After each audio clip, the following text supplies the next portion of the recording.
그 뭐 연휴들은 잘 보내셨을 테고, 그죠? 네. 우리가 일정은 그 요 동용이 이제 4회차니까 나머지 3주간에 걸쳐서 마무리하고, 그리고 10월 11일 날 그 백선을 한번 푸시게 될 거예요. 백선을. 근데 시간을 좀 땡겨야 돼요. 그날. 왜냐하면 100문제이기 때문에 이 시간에 시작하면은 1박 2일로 끝날 수 있어요. 네, 그래서 조금 땡겨서 그날은 뭐 한 2시나 뭐 이렇게 해서 미리 땡겨서 해야 되니까 그거 감안하셔가지고 이제 뭐 거의 마무리 단계죠. 지금 다들 조금씩 예민해 계셔가지고 칠판에 숫자가 붙는 학원이 여기밖에 없어요. 네? 근데 보면서 뭐 자학도 되고 뭐 괜찮죠 뭐.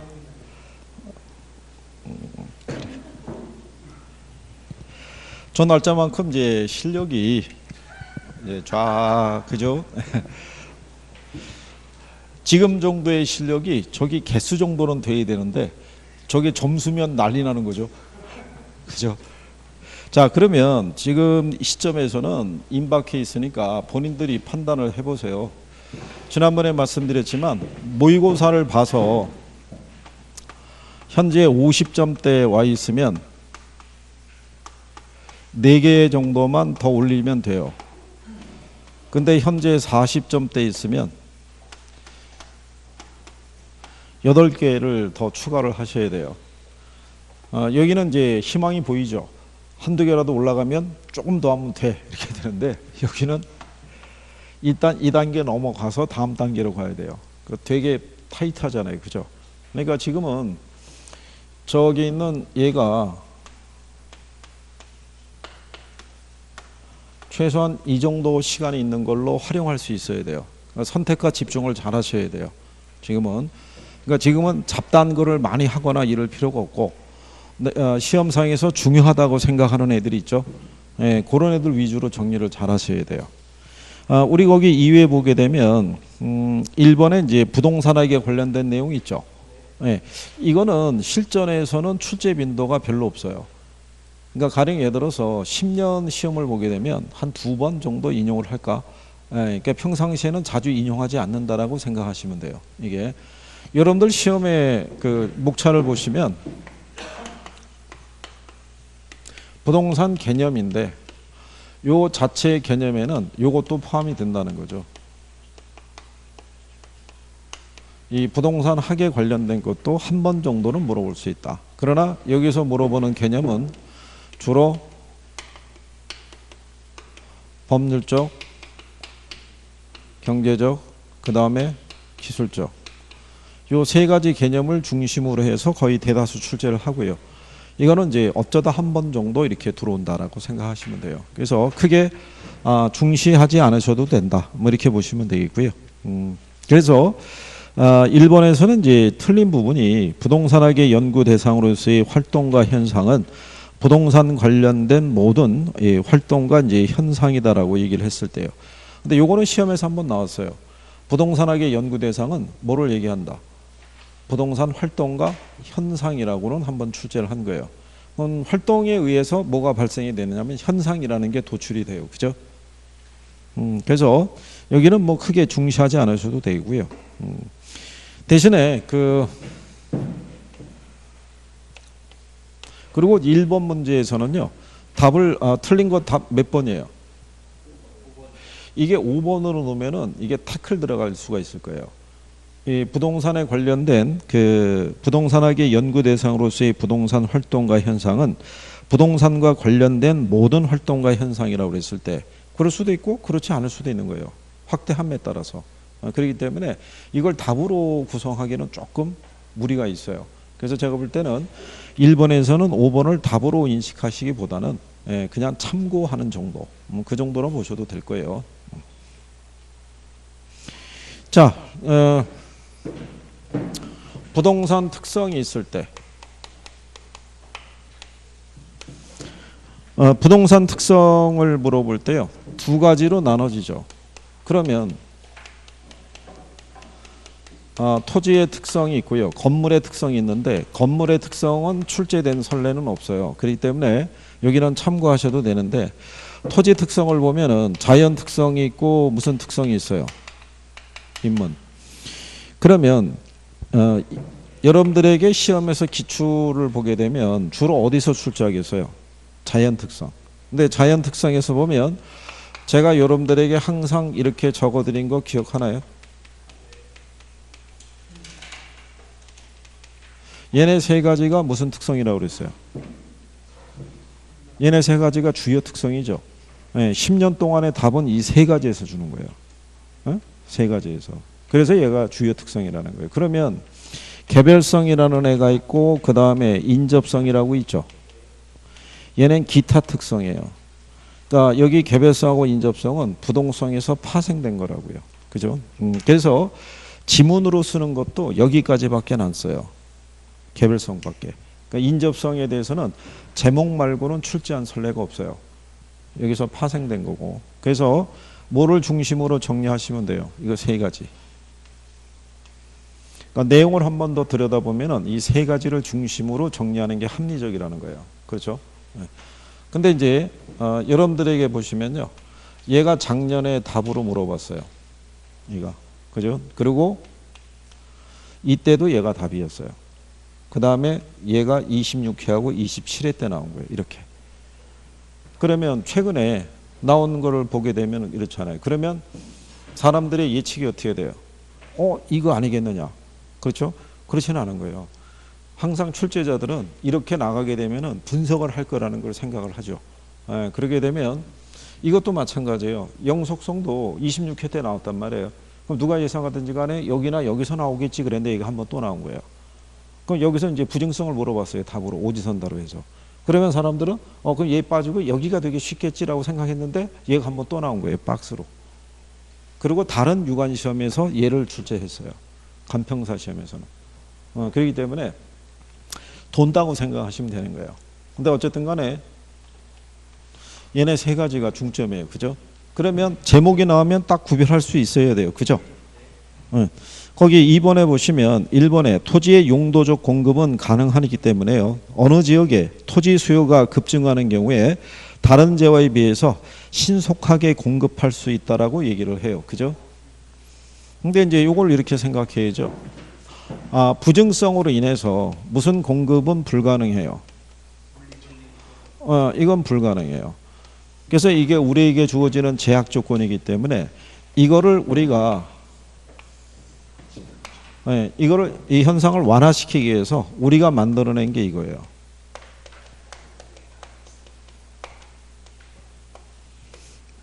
그렇죠? 그러니까 얘하고는 서로 연결되어 있는 거예요. 부정성에서 주어지는 제약 조건을 완화시키기 위해서 우리 인간이 만들어낸 게 용도의 다양성이에요. 그래서 얘를 통해서 무슨 공급은 가능해요? 용도적 공급은 가능한 거예요. 그죠? 근데 문제가 뭐냐면 용도적 공급이라 할지라도요. 단기에는 공급을 늘리기가 어려운 거예요. 그죠? 충분한 뭐가 있어야 돼요. 시간이 주어져야 돼요. 그죠?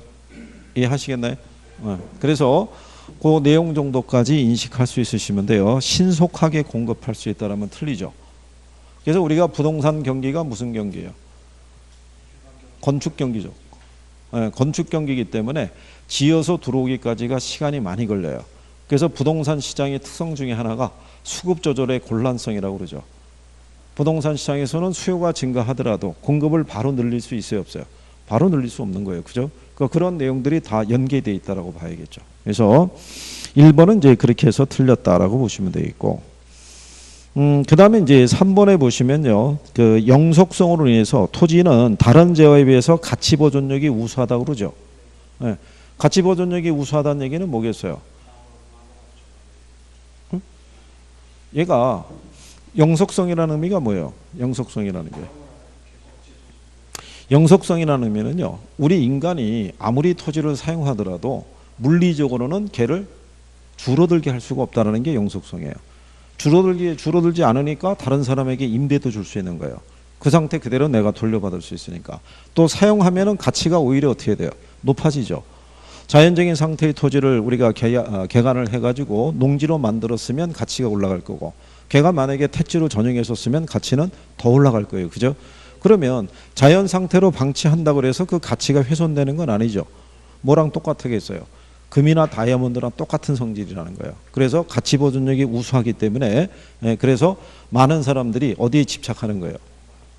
부동산에 집착하는 거예요. 부동산. 오직하면 우리나라는 싸울 때 땅땅거리고 싸우겠어요. 그죠? 거기에 집착을 많이 하는 거예요. 이번에 왜 세무서에서 미성년자들이 재산 많이, 부동산 많이 보유한 경우 있죠. 그 보니까 뭐 할아버지가 손주에게, 그런데 4살짜리가 빌딩을 매매한 걸로 나오더군요. 대단한 거예요. 그죠? 그러니까 어쨌든 뭐 그렇다는 얘기. 그러니까 사람들이 어디에 투자하는 걸 선호해요? 부동산에. 2대의 토지가 있으니까. 뭐 그런 내용이죠. 4번에 보시면 건물은 토지에 비해서는 동질적이나 다른 제어에 비해서는 이질적이라고 얘기하는데요. 건물에도 개별성이 적용이 될 수 있다는 건요. 개별성이라는 건 뭐 얘기하는 거예요? 개별성이라는 의미는. 개별성이 뭐예요?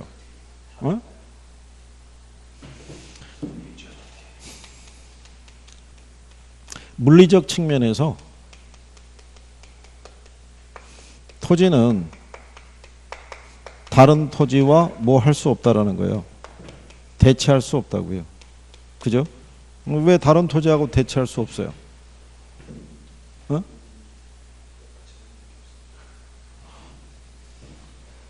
얘가 여기서 파생됐다고 그랬잖아요. 물리적인 면에서 모든 토지는 위치가 다 틀리잖아요. 그렇죠? 그 왜 똑같은 위치를 갖고 있는 토지가 없겠어요?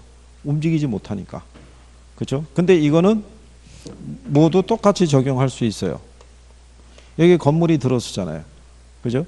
같은 시기에 애들이 준공이 됐다 손치더라도 이게 관리나 운영을 누가 하냐에 따라서 감가의 정도와 수익의 크기가 다 틀려지겠죠.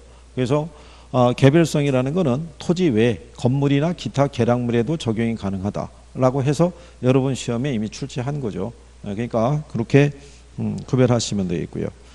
그 다음에 5번에 보게 되면요. 부동산은 부동성으로 인해서 어느 지역의 부동산 수요가 급증했다고 하더라도 다른 재화처럼 그 지역으로 이동할 수 없다라고 돼 있죠. 자, 이게 이제 여러분들에게 근래 어디서 출제가 이루어지냐면요.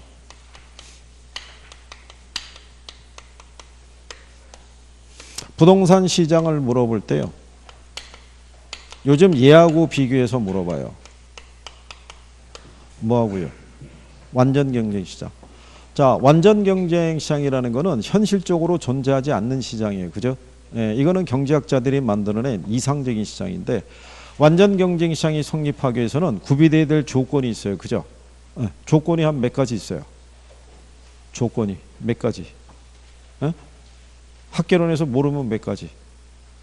일단 모르면 4가지 대라고 그랬잖아요. 4가지. 4가지 대놓고 선생이 표정이 안 좋으면 하나 더 붙여서 5가지. 그죠? 근데 웬만하면 4가지 부르면 선생이 돌아선다고요. 그죠? 4가지가 많은 거예요. 4가지가. 완전 경쟁 시장이 구비될 될 조건 중에서 하나라도 충족이 안 되면 얘는 불완전 경쟁 시장이 돼요. 그죠? 그래서 여기 보면은 얘는 시장에 진입과 퇴거가 얘는 자유스럽죠. 누구라도 자기가 이윤을 더 많이 올릴 수 있는 시장으로 옮겨 다닐 수 있어요, 없어요? 있잖아요. 근데 부동산은 이게 불가능하잖아요. 이윤을 더 많이 올릴 수 있는 곳으로 시장을 옮겨 다닐 수 있어요, 없어요? 없잖아요.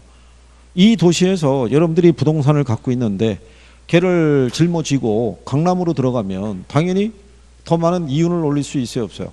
없을 거 아니에요. 그게 어렵다는 거죠. 그게 어디에서 기인하는 것이다? 부동성에서. 그래서 부동산 시장은 구조적으로 무슨 시장이 되더라? 불완전 경쟁 시장이 되더라. 요즘은 물어보는 게요. 복합적으로 많이 물어봐요. 그러니까 이 부동산 시장을 물어볼 때 부동산 시장의 특성과 기능만 물어보지 않고요.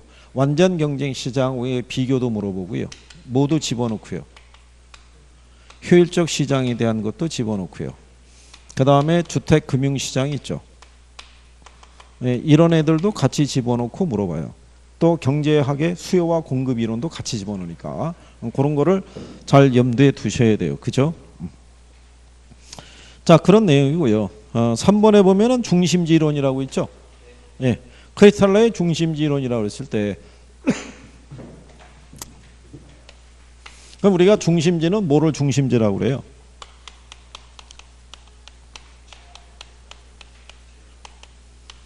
응? 중심지라는 거. 중심지라는 건요. 주변 배후지에 재화 서비스를 제공해 주는 거를 중심지라고 그래요. 그렇죠? 가령 예를 들어서 이 충남에 가게 되면 얘가 광역시죠. 지난번에 설명했잖아요. 인근에 가게 되면은 이런 시도 있고요. 그죠? 뭐 이런 애들 다 있어요, 없어요? 주변에 이런 애들 있을 거 아니에요. 그죠? 그러면 이 중에서 백화점에 있는 도시는 어디예요? 이거밖에 없잖아요. 그죠? 그러면 그 서비스를 제공해 주는 역할을 하는 게 누구라는 거예요? 중심지고, 이 중심지로부터 재화 서비스를 제공받는 애들을 배후지라고 얘기하는 거예요. 무슨 말인지 아시겠나요? 그러면 얘네가 크고 다양한 서비스를 제공해 주려고 그러면, 그죠? 그만큼 이 안에 뭐가 많아야 돼요. 인구가 많아야 돼요. 이 서비스를 이게 소비해 줄 만한 인구가 많았을 때 이 규모도 커지고 기능도 커지는 거예요. 그러면 그렇게 크고 다양한 서비스를 제공해 줄 수 있는 도시 있죠. 걔들은 공간상에 분포하고 있는 숫자가 많아요, 적어요? 에? 적을 거 아니에요. 우리나라 이 광역시 뭐 몇 개나 되겠어요, 그죠? 에? 그러니까 크고 다양한 서비스를 제공해 줄 수 있는 고차 중심지는 중심지 간의 간격이 멀리 떨어져 있고, 그렇잖아요. 공간상에 분포하는 숫자도 적겠죠. 근데 상대적으로 이런 도시들은 공간상에 분포하는 숫자가 어떻게 돼요? 많을 거 아니에요. 무슨 말인지 하시겠나요? 그래서 그런 것들을 이제 설명을 해주고 있는 거예요. 그래서 여기 있는 중심지로는 재화의 도달거리와 최소 요구치의 관계를 토대로 공간상에 분포하고 있는 도시의 수나 규모, 기능 뭐 이런 것들을 설명해 주는 이론이 중심지론이라고 얘기했어요. 그죠? 네. 자, 그래서 거기 보시게 되면은요. 3번에 고차 중심지일수록 중심지 간의 거리가 멀겠죠. 예, 그리고 고차 중심지일수록 다양한 기능을 갖겠죠. 저차 중심지에 비해서. 그렇죠?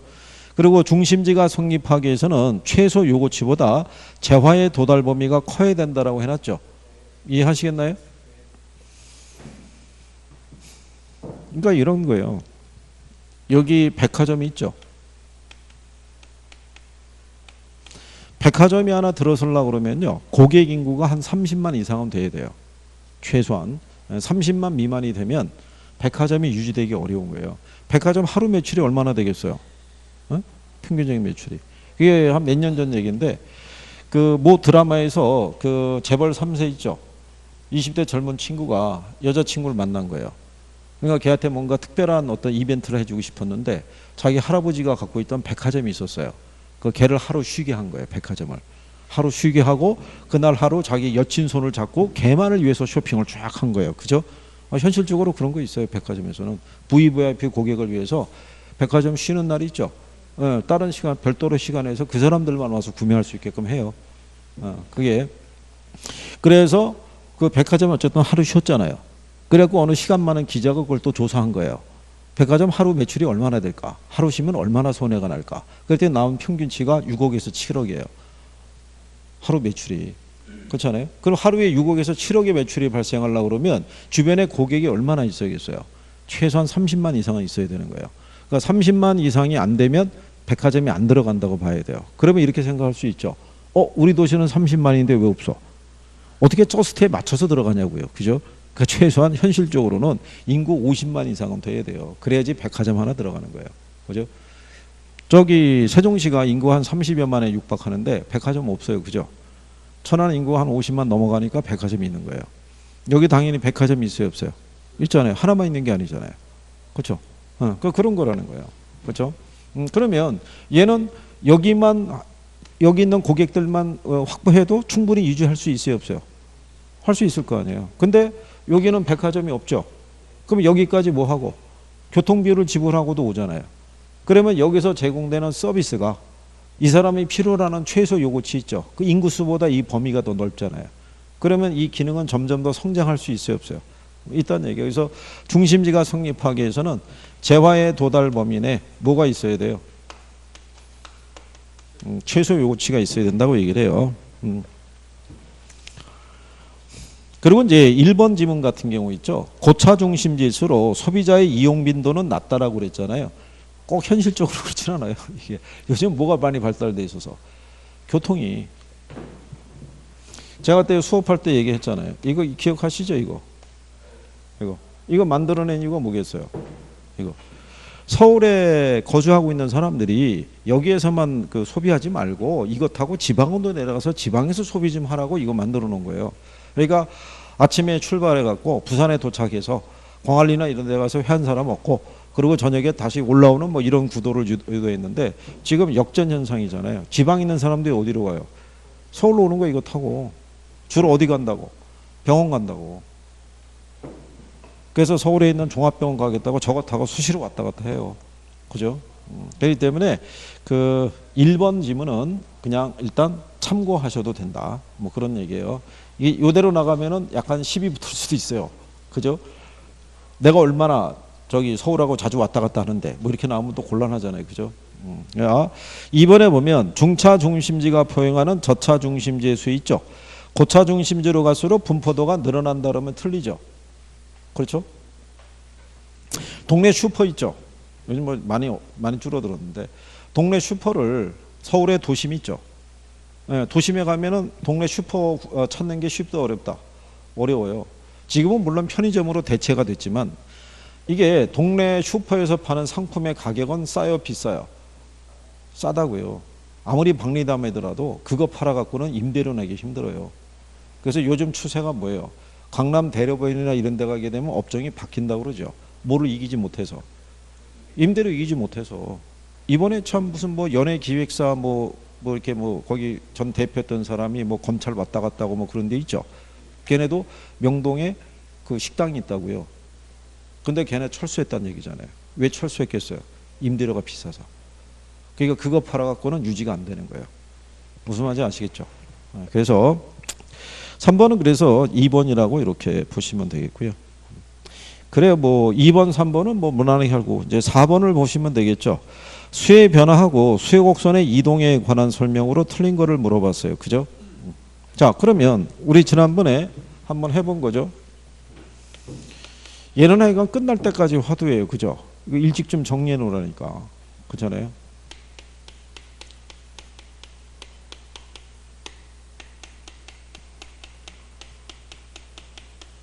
자, 아파트 시장에서요. 아파트 가격이 변하면 이 아파트 수요량이 변화요, 안 변해요? 예, 변할 때. 그러면 자, 이 아파트 시장에서 소득이 변하면 아파트 수요량이 변화요, 안 변해요? 자, 가격이 변하든 가격 외의 요인이 변하든 수요량이 변하는 건 둘 다 똑같아요. 그렇죠? 똑같은데 얘 변화를 유도하는 요인이 뭐예요? 가격이에요. 해당 재화의 가격. 그러니까는 이거를 우리가 표시할 때 뭐라고 표시해요?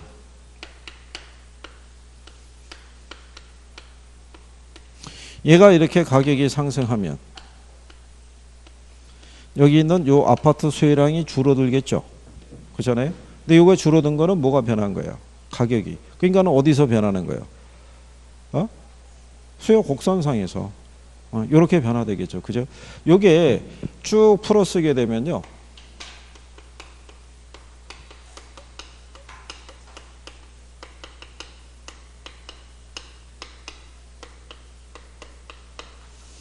동일한 수요 곡선상에서의 점의 이동이라고 얘기하는데 요즘은 이 점을 안 써요. 점을. 그런데 얘를 또 쓸 때는 그냥 수요 곡선에서의 이동이다 이렇게 써도 돼요. 근데 여기 소득이 변하면 수요량이 변할 수 있어요, 없어요? 변할 수 있죠.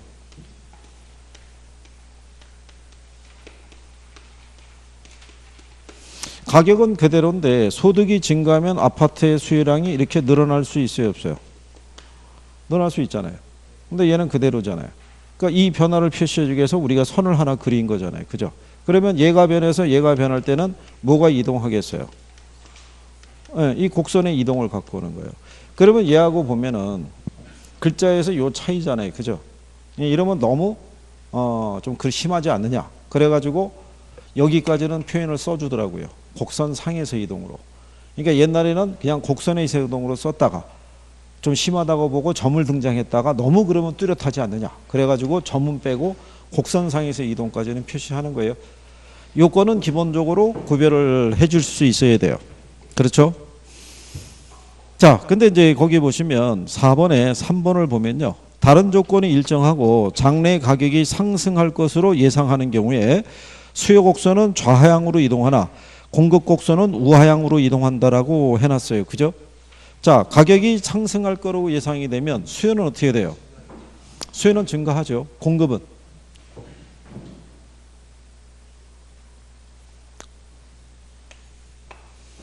자, 우리가 가격이 상승할 것이라고 예상을 하면요. 수요는 어떻게 돼요? 증가하죠. 공급은요? 공급은 감소해요. 그죠? 공급은 왜 줄어드냐면 공급자들은 이윤을 추구하는 사람들이에요. 그러면 가격이 지금보다 훨씬 비싸질 거라고 예상이 되면 조금 더 비쌀 때 파는 게 이윤이 커질 거 아니에요. 그렇죠? 그러니까 공급은 어떻게 돼요? 줄어들고 수요는 당연히 어떻게 돼요? 늘어나죠. 같은 가격이면 오르기 전에 사두는 게 자기 나름대로는 효용을 더 극대화시킬 수 있다고 생각하거든요. 그래서 가격 상승할 것이라 얘기하면 증가 또는 뭐 한다? 감소. 그럼 얘가 증가하면은 어느 쪽으로 가요? 우측 또는 우상향으로. 얘가 감소하면 어느 쪽으로? 좌측 또는 좌상향으로 이동한다라고 얘기한 거예요. 그러니까 그래서 우리가 수요 곡선이 상향 이동하거나 공급 곡선이 상향 이동하면 가격은 다 상승하는 거예요. 그죠? 자, 그래서 이제 3번이 잘못되어 있다 이런 얘기죠. 자, 그럴 때 그 다음에 이제 여러분들에게 또 많이 물어보는 게 뭐겠어요? 자, 예를 들어서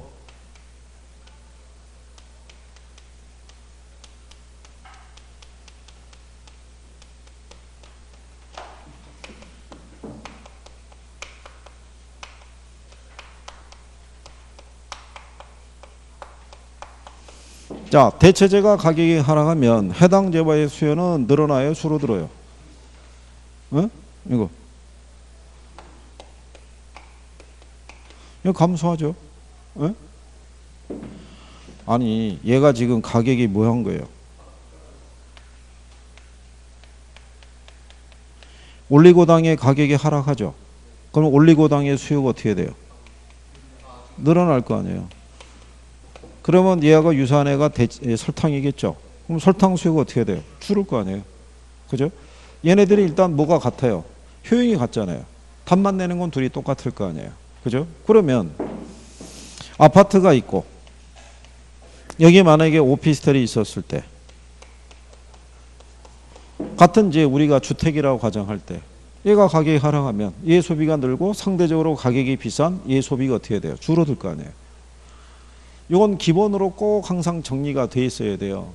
시험에서 경제론에서 출제를 할 때는 기본적으로 활용하는 애들이에요. 그죠? 자, 그래서 이제 4번의 1번을 보면요. 4번 문제. 대체 관계에 있는 두 재화 중에 한 재화의 가격이 상승하면 다른 재화의 수요 곡선은 우상향으로 이동한다고 해놨죠. 예. 우상향이라는 게 어디겠어요? 우측. 증가한다. 뭐 이런 얘기죠. 그리고 이제 4번에 보면 보완 관계에 있는 두 재화 중에서 한 재화의 가격이 상승하면 다른 재화의 수요 곡선은 좌하향으로 이동한다라고 해놨죠. 이게 소비의 움직임이 같은 애들이 보완제죠. 둘이 같이 써야 되니까. 그렇죠? 예. 그 내용은 반드시 정리해야 돼요. 자, 5번에 보면 이자율의 하락이 부동산 시장에 미치는 영향으로 틀린 거. 이자율 하락 외에 다른 요인들은 변화가 없다라고 가정한 경우죠. 이번에도 우리나라 이제 금통위에서 기준금리를 0.25%포인트 낮췄죠. 근데 뭐 연준에서 또 낮춰야 된다고 그러니까 뭐 우리도 또 반응을 보일 수밖에 없는 구조니까 구조적으로. 근데 그런 변화는 나중에 글쎄요. 중개업을 하신 분들이 거기까지는 뭐 크게 하시면은 거기까지 신경 쓸 수도 있고 적게 하더라도 기본적으로 알기는 알아야 돼요. 그죠? 우리나라 3대 거시경제 지표 있죠. 물가, 금리, 환율이에요. 세 가지. 근데 우리나라의 경제 정책이라는 게 세 가지를 동시에 잡을 수는 없어요. 그렇잖아요. 한국은행에서 주로 하는 역할이 뭐라고 그랬어요? 걔네가 물가 잡는 거예요, 물가. 네. 그렇잖아요. 그래서 이제 걔네는 이제 물가를 안정적으로 가져가는 게 이제 주 목적이라고 보면 되겠고, 우리나라 이제 기획재정부에서는 아무래도 경제 성장에 초점을 두고 있다고요. 그러니까 서로 충돌이 될 수밖에 없는 구조예요, 그죠? 기본적으로. 그러니까 뭐 시장에서의 변화 같은 경우는 기본적으로 알아두면 좋은 게, 투자자들이 가끔 물어봐요, 전화해가지고. 요즘 이번에 또 기준금리가 낮춰졌는데 어떻게 되는 거야? 물어볼 때 이 얘기 해줄 수 있는 염려가 차이가 크죠. 그러니까 공부 열심히 해야 돼요. 합격한 다음에. 어? 합격한 다음에 공부해야 안 해요? 안 하죠. 이것도 간신히 했는데 무슨 공부를 하겠어요, 그죠?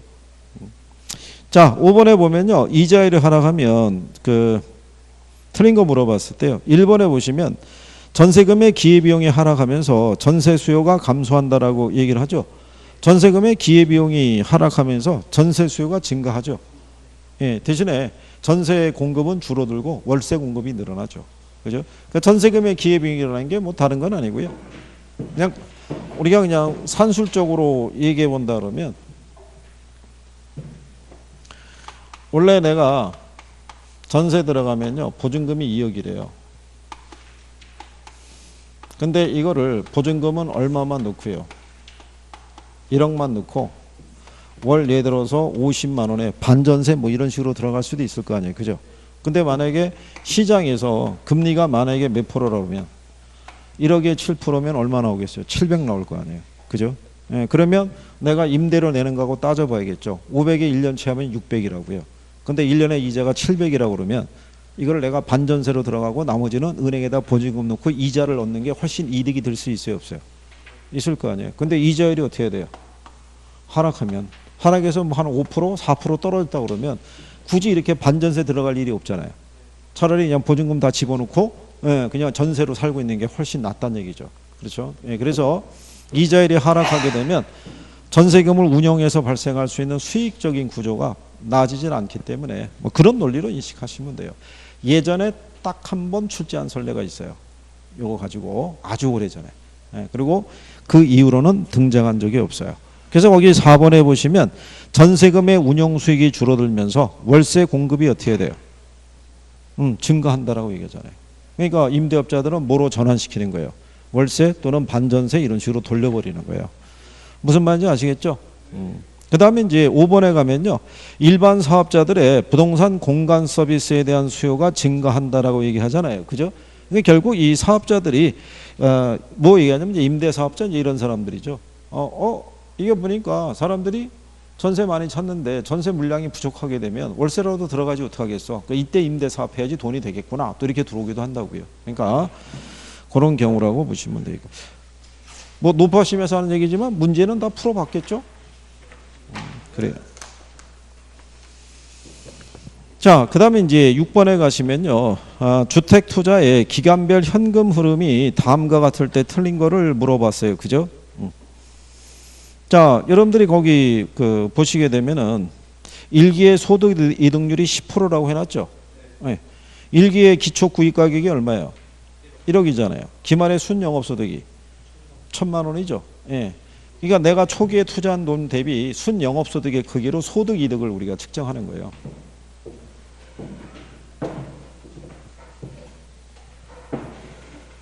그래서 내가 초기에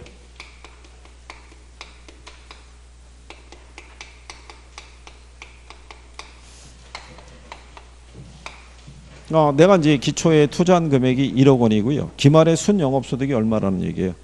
1천만 원. 그러니까 이게 이제 소득이득이니까. 그러니까 소득이득률은 몇 프로? 10%. 그러면 자본이득률은 어떻게 되겠어요?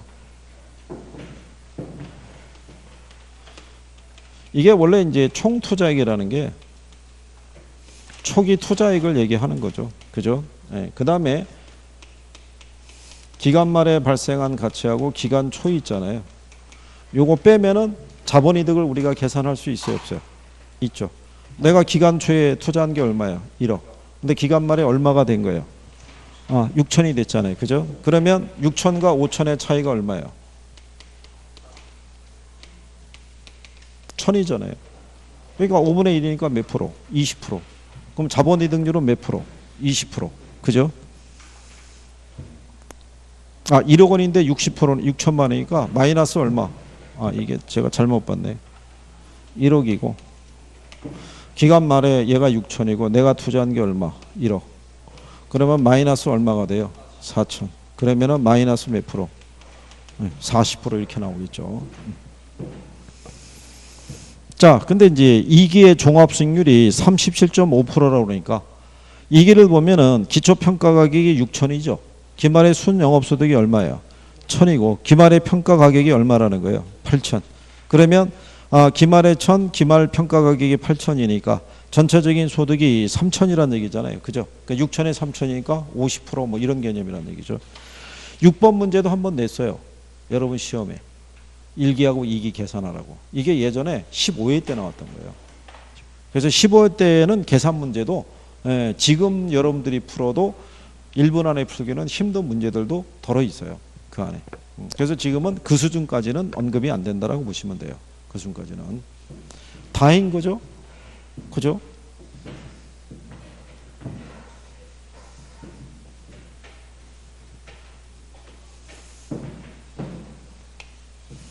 근래 또 모의고사 보신 적 있나요? 다음 주에요? 그럼 우리 저기 10월 초에 백선을 할 때 그때 저희가 이제 가늠을 해보는데 1번서부터 100번까지 이렇게 풀죠.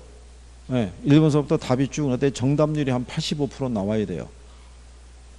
그래야지 선생 입장에서는 안심하고 그날 종강하고 저문을 열고 나갈 수 있는 거예요. 네? 했는데 1번부터 덜거덕거리기 시작해가지고 마지막까지 해서 이상한 소리 하면은 저 문이 밖에서 잠길 거예요. 그죠? 그날 못 가는 거예요. 그냥. 아니 그 불안해서 어떻게 보내겠어요. 그걸. 에? 문제를 사전에 받으셔서 집에서 다 풀어 갖고 와야 돼요. 에? 집에서 오픈부 뭐하든 간에 풀어 갖고 오셔서 그날 수업을 했을 때 그게 이제 정리할 수 있는 이제 마지막 기회인 거예요. 무슨 말인지 아시겠죠? 에? 그날 저기 한 10번서부터 40번까지는 김총각이 답을 대는 거야. 그렇지? 10번부터 40번까지 1번부터 10번은 제가 푸는 거고 그 다음에 50번부터 한 70번까지는 두 처자가 푸는 거야. 왜 알겠지? 둘이서 답을 대는 거야. 그렇게 나머지 뒤에 거는 내가 해보고. 자, 뭐 실상 그렇다고 해서 그걸 다 답을 대라고 그러겠어. 그거를 그 답 대라고 그러면은 수업 언제 끝날지 몰라요. 그냥 하고 제가 끝나고 가는 게 낫지. 자, 그런 내용이고요. 7번을 가시게 되면 이것도 예전에 여러분한테 한번 물어본 내용이에요. 우리가 수업 시간에도 이게 문제 풀이하거나 할 때 이제 다 다뤄본 내용이죠. 이 상태에서 선이 하나 더 그어져 있죠. 이렇게. 그러면 기울기만 놓고 보면은 DA가 있고 DB가 있잖아요. 어느 게 더 탄력적이겠어요? 기울기가 완만한 게 탄력적이라고요. 기울기가 급한 게 비탄력적이고. 그 표현은 항상 그거는 수요나 공급이나 똑같아요. 그래서 얘가 비탄력적이고 얘가 상대적으로 뭐. 자, 이 조건이 주어져 있죠. 자, 그랬을 때 옳은 건 모두 몇 개냐고 물어봤어요. 그죠? 여기서 공급이 감소할 때 있죠. 예, 감소할 때 A의 균형 가격이 더 많이 상승한다고 그러죠. A가 비탄력이잖아요. 그럼 맞겠어요? 틀리겠어요? 자, 우리가 해봤잖아요. 공급이 감소할 때 수요가 비탄력적일수록 가격 변화는 어떻게 돼요? 가격 변화는 크잖아요. 올라요? 내려요? 올라가요? 내려가요? 이거 아니 올라갈 거 아니에요. 얘가 감소했다고 그랬으니까. 그렇죠? 자,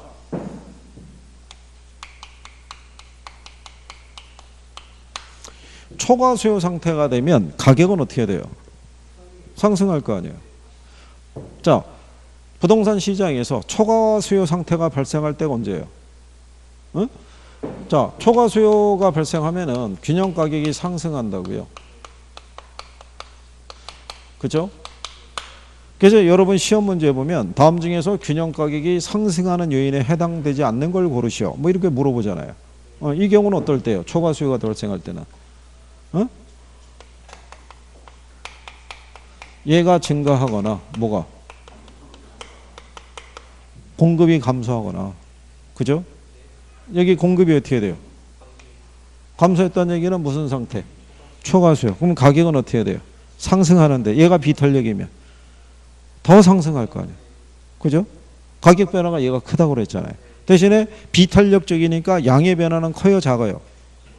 비탄력적이라는 게 가격의 변화에 비해서 양의 변화가 작다는 얘기잖아요. 그러니까 당연히 양의 변화는 작은 경우죠. 그래서 기억을 보게 되면 공급이 감소할 때 A의 균형 가격이 더 크게 상승한다고 해놨죠. 그럼 여기 이렇게 해보시면은 선을 그려서 자 공급이 이렇게 줄었어요. 이렇게. 그러면 원래 있던 여기 균형 가격에서 가격의 변화가 발생하죠.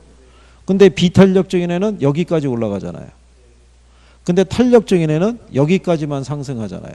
그러니까 가격 변화폭이 비탄력적인 애가 더 크잖아요. 그죠?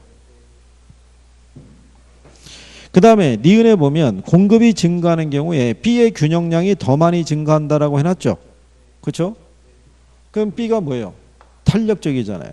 그러니까 얘의 양의 변화가 더 크다는 얘기죠. 그 다음에 필수제일수록 수요 곡선 B보다 DA에 가깝다라고 해놨어요. 그죠? 맞아요, 틀려요? 자, 필수제라는 거 있죠? A하고 그 다음에 뭐가 있을 때? B가 있을 때. 필수제일수록 어디에 가깝다고 얘기하는 거예요? A에 가깝다고 얘기하는 거죠. 비탄력적이다 뭐 이거 얘기하는 거죠. 사치제하고 필수제 얘기하는 거니까. 그리고 이제 고려하는 기간이 장기일수록 B보다 DA에 가깝다 그러니까 틀렸다는 얘기죠. 기간이 단기면 비탄력적이고 장기면 탄력적이니까. 그래서 맞는 거는 몇 개? 3개.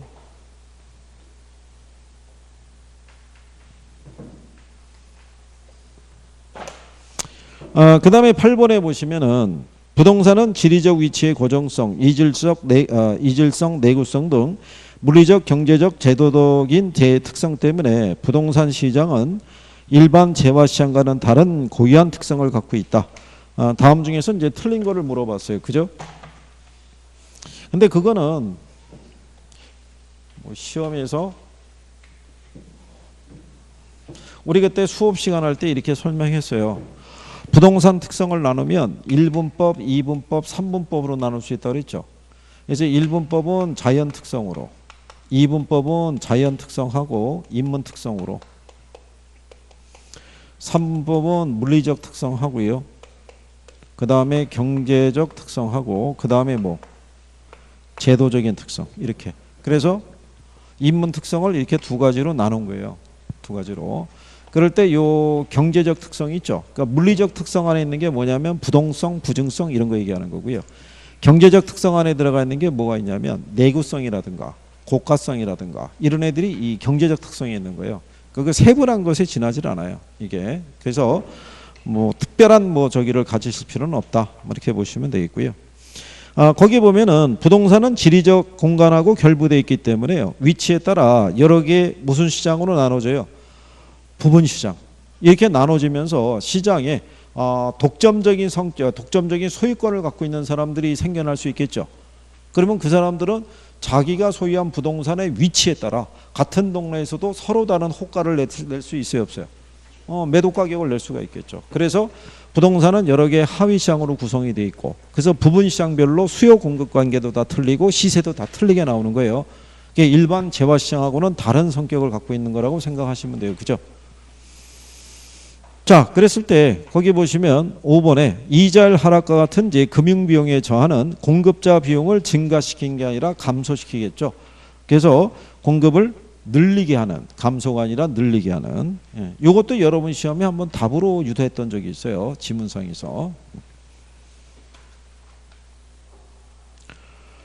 자, 그 다음에 그 9번에 보시면요. 비교 방식의 장단점을 물어봤는데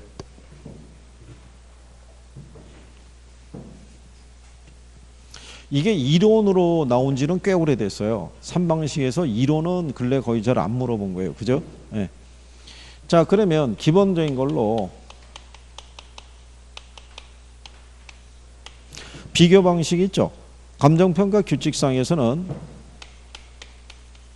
가액을 구하는 무슨 법이 있고요. 거래사례 비교법. 그 다음에 임대료를 구하는 뭐. 그리고 또 하나 뭐. 어? 아, 여기다 하면 안 되겠군요. 얘네 및 뭐. 뭐. 작년에 시험에 나온 거예요, 지문에. 얘네 둘만 있는 게 아니잖아요. 또 뭐. 어? 뭐.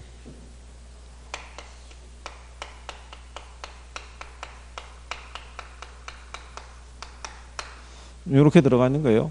공시가 기준법도 무슨 방식에? 비교 방식에. 얘는 무슨 원리의 바탕을 두고 있어요? 시장성의 원리의 바탕을 두고 있는 거예요. 그죠?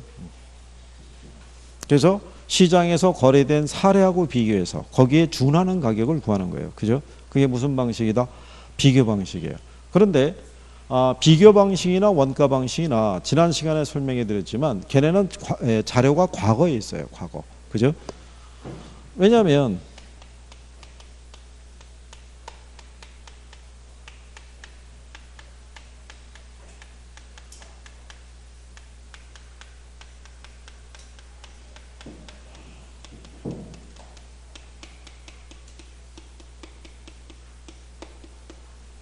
요게 이제 기준 시점에서의 대상 부동산의 가액을 구하는 거고요. 이거는 거래 시점의 무슨 가격? 사례 가격이잖아요. 그러니까 어제의 가격을 가지고 오늘의 가격을 도출하는 거예요. 그러니까 자료가 어디 있다는 거예요? 과거에 있다는 거예요. 그래서 이 방식의 한계가 거기 있다는 거예요. 그죠? 아니 왕년에 뭐 공부 못했던 사람 어디 있겠어요? 그죠?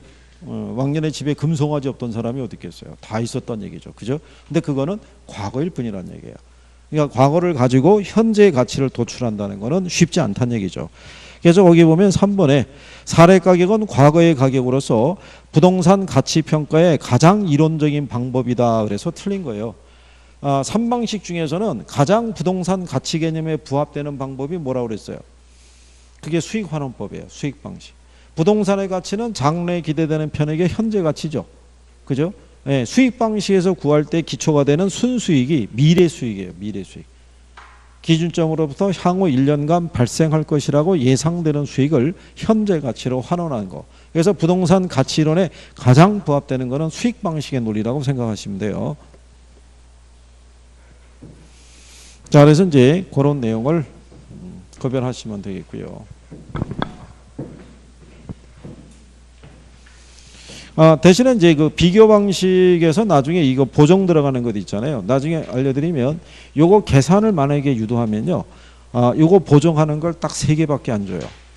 3개밖에 안 주는데 그것도 계산할 것도 없는 게 하나는 뭐를 줘요? 시점 수용을 주는데 시점 수용은 그냥 주로 이걸로 줘요. 지가 변동률이 몇 프로다. 거래 시점부터 기준점까지 지가 변동 작년 같은 경우는 4% 줬어요. 그럼 4%면 어떻게 계산하면 되겠어요? 원래 거래 시점이 100이고요. 기준 시점도 100인데 이 사이에서 몇 프로 뛰었으면 그럼 플러스 4 하면 돼요. 그럼 100분의 103은 얼마겠어요? 1.04. 5% 뛰었다 그러면 1.05. 10% 뛰었다 그러면 1.1. 그러니까 여기는 그냥 넘어가는 거예요. 그러고 난 다음에 지역도 특별한 사정 없고요. 인근 지역에 소재하는 거라고 그래요. 이거 할 거 없어요. 개별 요인만 2개 비교하라고 그래요. 근데 작년은 면적에다 하나 집어넣고 3개 이렇게 하라고 그랬던 거예요. 그러니까 예를 들어서 대상 부동산이 사례 부동산보다 10% 우세하죠. 그러면 100분의 110인 거예요. 그럼 1.1. 무슨 말인지 아시겠나요? 5% 열세하다 그러면 100분의 95. 그래서 0.95 이렇게 가는 거예요. 이해하시겠나요? 딱 몇 개밖에 안 줘요? 3개밖에. 대신에 포장이 화려해요. 포장이 A군, B그룹, C리 뭐 이런 식으로 해갖고 어디에 소재하고 있는 몇 종 전용 주거 지역이면 막 이렇게 나와요. 그런 건 아무 의미가 없는 거예요. 거기서 비율에 대한 것만 표시된 것만 찾으실 수 있으면 돼요. 그래서 3방식에서는 그나마 1분 안에 계산 논리로 풀 수 있는 거는 얘가 그나마 나을 거예요. 비교 방식이. 그런 정도예요. 예, 그 다음에 이제 10번에 보시면요. 부동산 문제와 관련된 내용이다. 그래서 이제 옳은 것이라고 그랬을 때요. 예. 예, 거기 보시게 되면 저소득층의 주거 문제 해결을 위한 임대료 보조나 공공임대주택 정책은 진입개수의 값이 작아지게 한다라고 얘기를 하죠. 진입개수의 값은 0에서부터 어디까지? 1까지 존재하는 거예요. 그죠? 그래서 그 값이 작아질수록, 그죠? 예. 공평하다고 얘기하는 거죠. 우리가 지난번에 로렌스 커브하고 진입개수에 대한 거는 그래서 확인 한번 해봤었죠. 로렌스 커브하고 진입개수에 대한 거는 시험상에서 인용한 적은 없어요. 그 자체가. 그래서 뭐 크게 중시하지 않으셔도 뭐 크게 무리는 없다. 뭐 이런 내용이고요.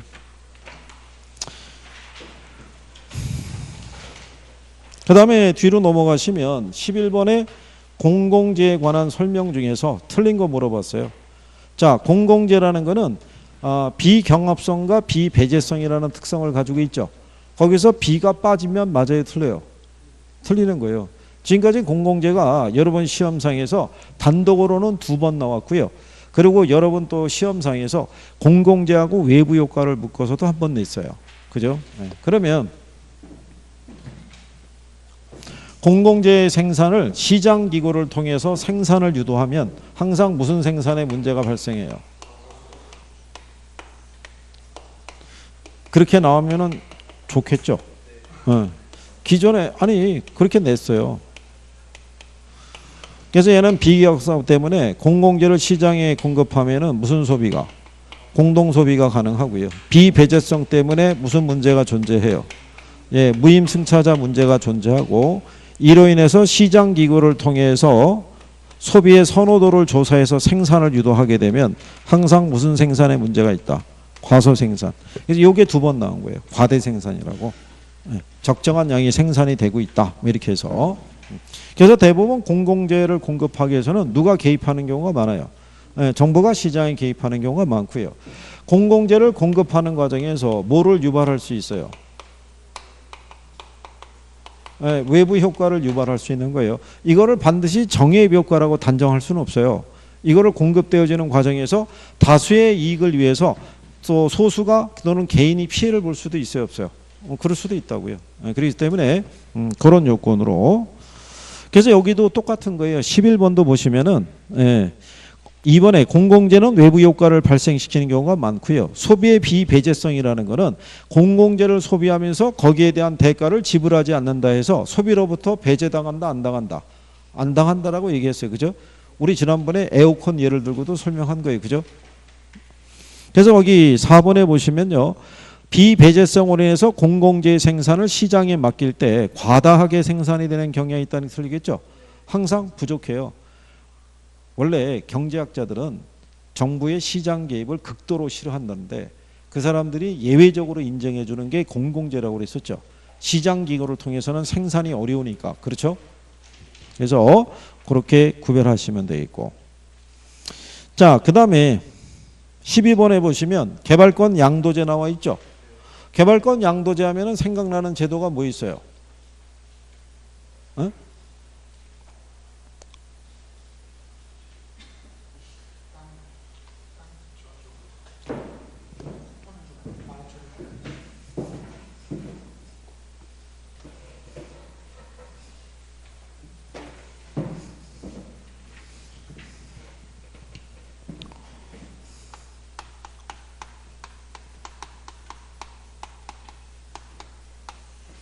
자, 여러분들이 지역지구제를 시행하는 목적이 어디 있어요? 어? 네. 시장에서 발생하는 뭐 부의 외부 효과를 제거하기 위해서 또 토지 이용의 효율성을 뭐 하기 위해서 높이기 위해서. 그죠? 그래서 지역지구제를 시행하는데 얘를 시행하면서 토지 이용 규제에 따르는 무슨 문제가 발생해요? 형평성 문제가. 이 문제를 우리가 해소하기 위해서 활용할 수 있는 게 뭐? 그게 개발권 양도제죠. 그렇죠? 현재 우리나라에서 시행이 되고 있다, 안 되고 있다? 안 되고 있잖아요. 그죠? 결국 지역지구제라는 게 뭐예요? 저게. 어? 아니, 일정한 공간 안에서는 법이 허용하는 범위 내에서는 우리가 쓸 수 있는 거 아니에요. 법이 정해진 기준에 따라.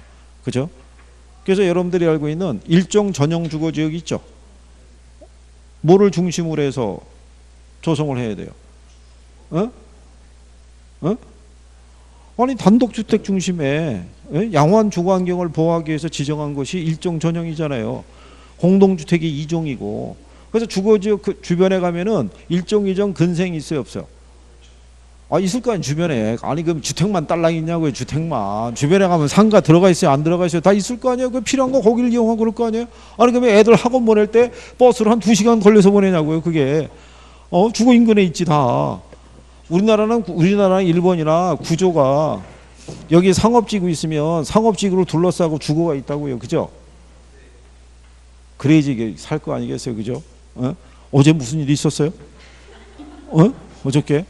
어제 과목이 뭐였어요? 중개사법? 많이 모였어? 참. 그래서 이거 개발권 용도자가 한 2번 나왔는데, 이거 현재 우리나라에서 시행이 되고 있어요, 안 되고 있어요? 안 되고 있는 거, 그거 하나 물어봤고. 자, 개발권 양도제를 했었을 때 가장 큰 취지 있죠? 정부의 재정 지출의 부담이 커요, 작아요? 이거는 정부의 재정 부담을 최소로 하는 거 아니에요? 어디를 통해서? 시장 기구를 통해서 이 문제점을 해결하도록 하는 게 개발권 양도제 아니에요, 그죠? 자, 그래서 거기 보시면 1번에 규제지역 토지 소유자의 손실을 개발지역 토지에 대한 소유권 부여를 통해서 보전하는 제도다라면 틀리죠. 도로 하나를 사이에 두고 여기는 그린벨트로 지정하고요, 여기는 택지지구로 이렇게 지정을 하게 되면 같이 이 차이가 분명히 있어요, 없어요? 있을 거 아니에요. 그러면 이 지역에 토지 소유자가 있는 손실 있죠? 이 부분에 대해서 정부가 금전 보상해 주는 게 아니라 거기에 해당하는 만큼에 대한 발급해 주는 거예요.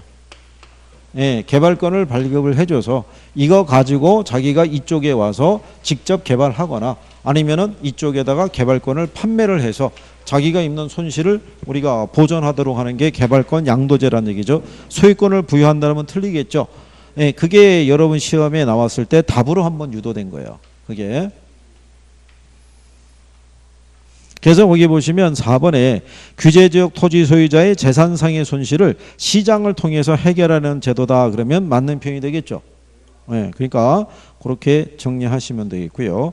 그래서 3번에도 보면요, 외국의 초기 개발권 양도제는 도심지의 역사적 유물 등을 보존하기 위한 목적으로 실시가 되었는데 우리나라는 아직 도입되어 있지 않다라고 얘기하는 경우죠. 네, 그래서 그거 정도 알아두시면 돼요. 그리고 13번에 나오는 외부 효과가 발생할 수 있는 원인을 설명해 줄 수 있는 부동산의 특성이 있죠. 여기 답은 인접성이라고 줬죠. 예, 실전에서는 인접성이 잘 안 들어올 거예요. 그냥 부동성으로 쓸 거예요. 예, 그래서 그런 정도 참고하시고요. 예, 여기까지 일단 하셨어요. 잠깐 쉬었다가 들어오시고요.